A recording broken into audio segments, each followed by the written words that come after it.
Bonjour et bienvenue à la machine à écrire. Au cours des 2 prochaines leçons, vous pourrez revoir des règles de grammaire qui ont été abordées dans les leçons précédentes. Souvenez-vous, il a été question de nature des mots, de conjugaison, de concordance des temps, d'accord du participe passé, d'analyse logique, de ponctuation, de confusion homophonique, et j'en passe. Au cours des prochaines leçons, vous aurez la chance de tester vos connaissances. À l'occasion, vous verrez apparaître ce sablier.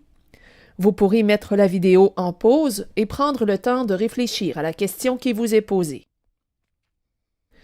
Dans la phrase suivante, identifiez les mots variables. Les pêches et les bananes sont mes fruits préférés. Les mots variables sont lait, pêche, lait, banane, sont, mes, fruits, préférés. Quelle est la nature de ces mots variables? Les et mes sont des déterminants. Pêche, banane et fruits sont des noms. Sont est un verbe et préféré est un adjectif qualificatif.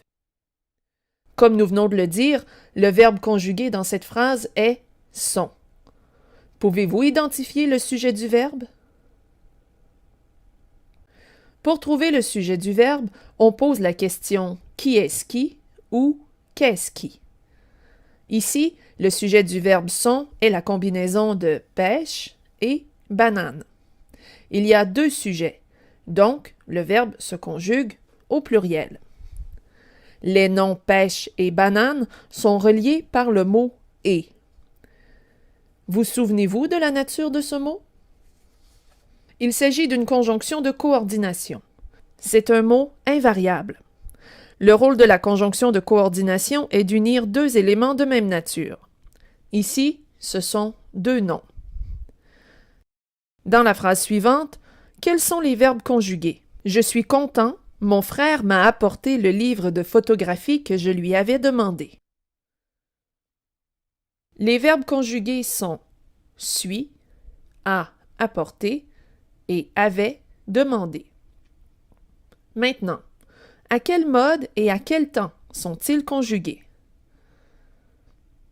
Suis est à l'indicatif présent, a apporté est à l'indicatif passé composé, avait demandé est à l'indicatif plus que parfait.